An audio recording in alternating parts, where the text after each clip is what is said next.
Welcome to Google Gray Overload. I'm Anthony, and I could talk about some of the tech rumors that have been going out for some new technology that's going to be released later this year. I could have, follow up and actually giving you guys the review that I owe you guys for the U6 Pros um, access points that I still haven't got done yet.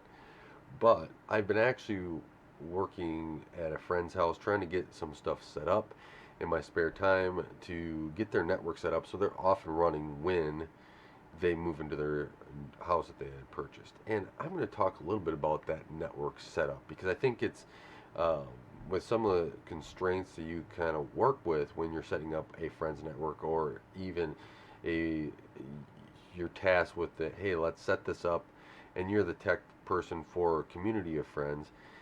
Here's some pointers, and I think some things that may actually help you out, but also how the experience has gone, because I think that that is one of the biggest things about this is when you're in an ecosystem, and for this install, it's going to be Ubiquiti. I've had now a few Ubiquiti installs that I've done, all Ubiquiti, and how they have gone, and and I'll even mention to my parents, right? They've had now an install for over a year, and how it's been to be able to update and go through everything. Because you got to think about a lot of different things.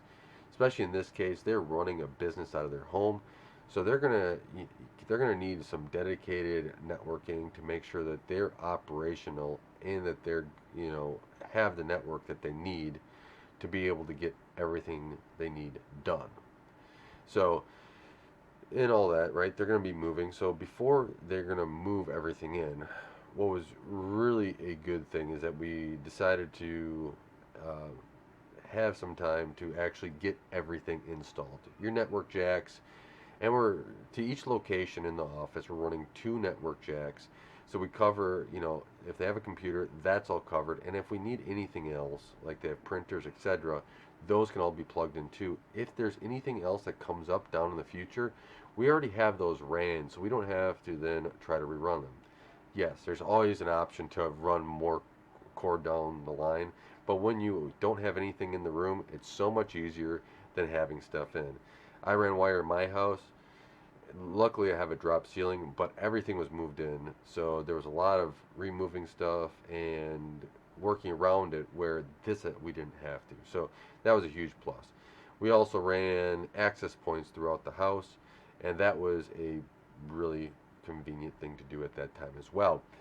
They will have a udm-pro, a 24 port switch, and then four U6 Pros access points to be able to cover the entire house.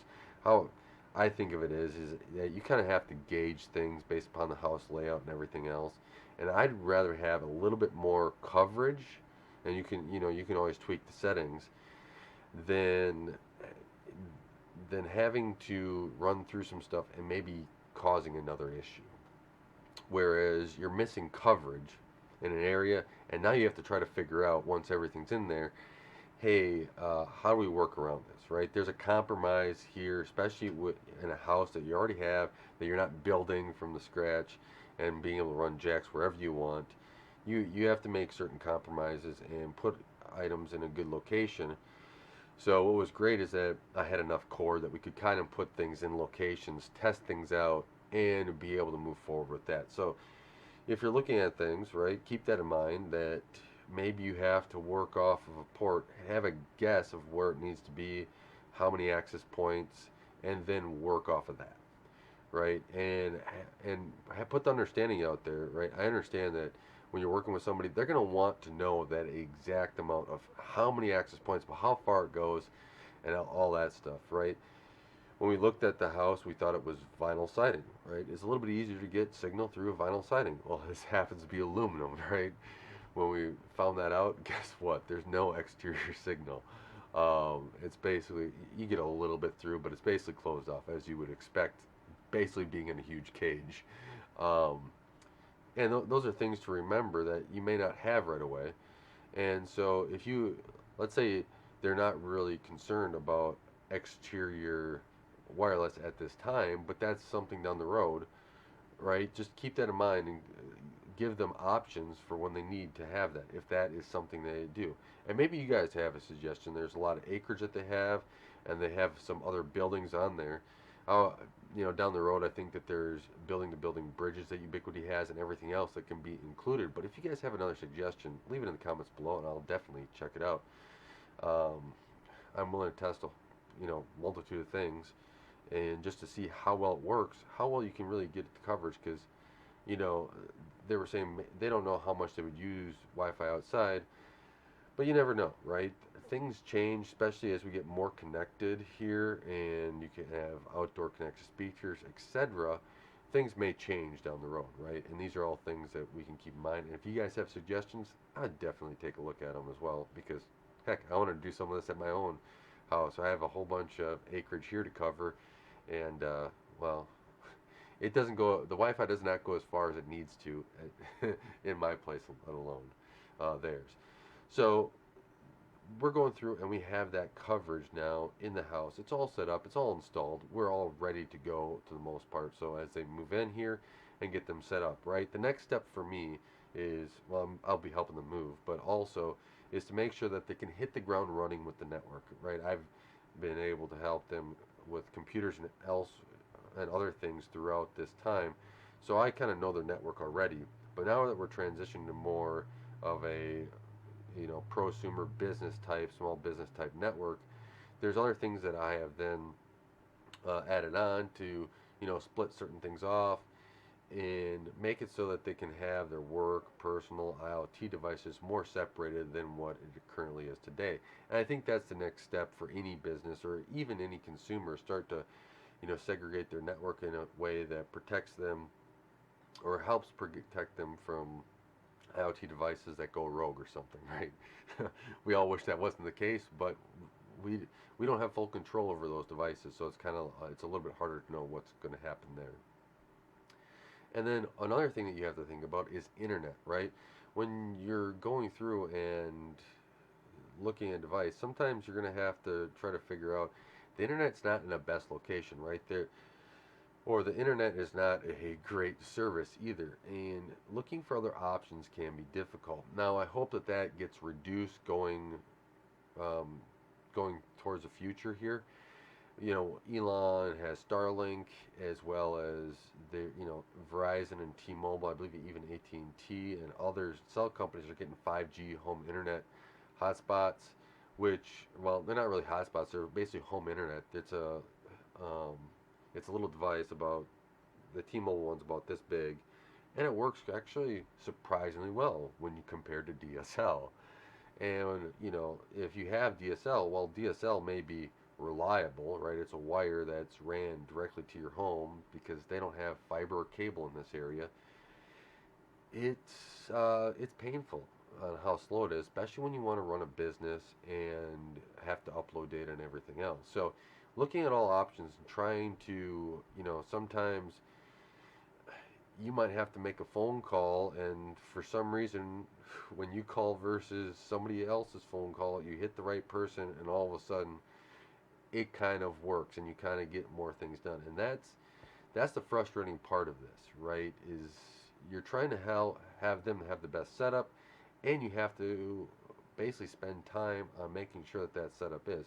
And having a vested interest, I will say that, is having an interest in making sure that they have a good setup, because you want them to have a good experience, right? They should not be concerned about a network, and even if it's your friend, right, and you're doing this to help them out, you want to make sure that they have a good experience. One, because you don't want to be called back and working it all the time, and one nice thing about the Ubiquiti is that you get to see, you can do stuff remotely. You can manage some stuff remotely, so they don't have to be, all the time worrying about, oh, something's broke. Why did this break?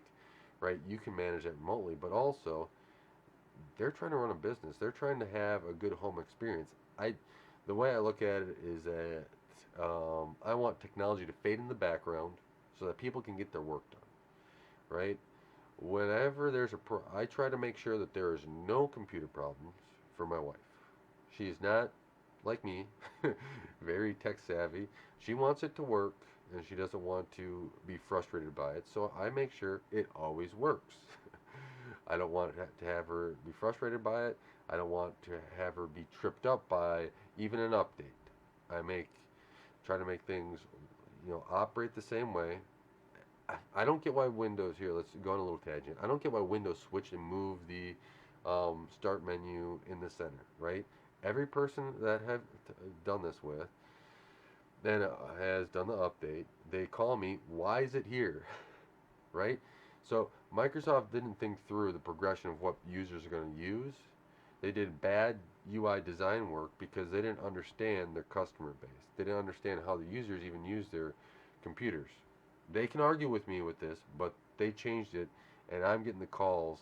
And if you look at forums, it's I'm more right than they are. Now, if they want to change it, right, give that option, give that transition. But this was a stark, jump, and a lot of people didn't like it. So back to Ubiquiti, the whole Ubiquiti setup, right? There's a lot of benefits to it. There's some downsides. People have had problems with firmware. However, I will say that the firmware seems to be much more rock solid, and the expandability of it. We talked about them wanting to maybe cover more area, but let's say they wanted cameras. Um, I know I have outdoor cameras, and as much as I use outdoor cameras for security, one nice thing about it too is that my wife and I can pop open the cameras and watch our kids as they're outside. And so I actually need more cameras to do that coverage because, well, I don't have all the cameras covering all the areas I need to watch them outside. So that's the one nice thing about the udm-pro. Ubiquiti has some of these locks, the smart locks and everything else, and if that's all stored, more locally on the udm-pro, that could be a benefit too for anybody, um, you know, in this realm. So that's where maybe locks actually come to be benefit in covering more Wi-Fi area for them as well. So there's a lot of different things with the whole Ubiquiti setup and things to think about as you go through, right? Their internet options, as I said, were limited. So they're trying out a couple different ones, and we'll see how they operate over time. I think one thing is that we know for sure is that over time the internet should get better, especially in rural areas here in America. But one downside to that is that when you need the internet now and you need the speed now, how are you going to do that? And is paying a ton for it an issue? The one great thing about the udm-pro that we put in is it's allowing them to have two setups right now. Right?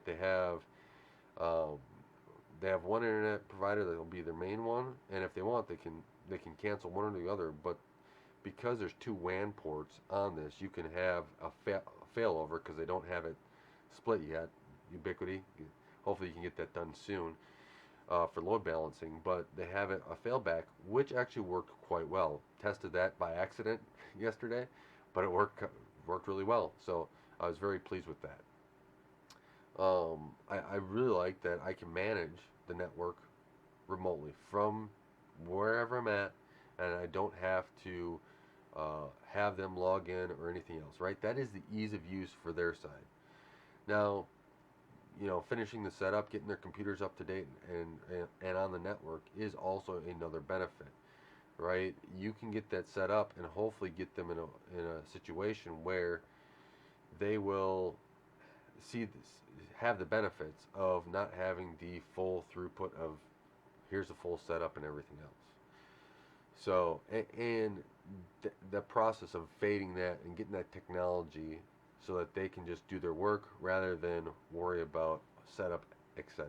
So, these are a couple things that was going through my head and through this whole install, things I've been thinking about today, and really I haven't done too much thinking about other technology, rumors of the tech news or anything else. I've been really trying to focus on getting the network set up in such a way that my friends will have a good experience when they're going and moving into that new house. So we'll see. I'll keep you posted on how it all goes. Hopefully that it's flawless, right? Hopefully that they don't have any issues. And maybe if you guys have suggestions on other things to cover, like how to cover the yard and everything else, there's more expansion projects, and who knows?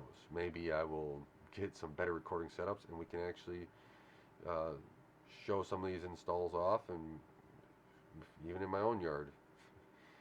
There's a lot of stuff to do here too, and provide more content on some of the products that are out there that can hopefully make our lives easier and make it so that as we want to, get something done, we're not sitting and trying to figure out why the technology is having a problem. So thanks for watching Gray Overload. Thank you for taking the time to help support Gray Overload and help this channel grow. I really appreciate it. Until next time, God bless, and don't forget to like, share, and subscribe.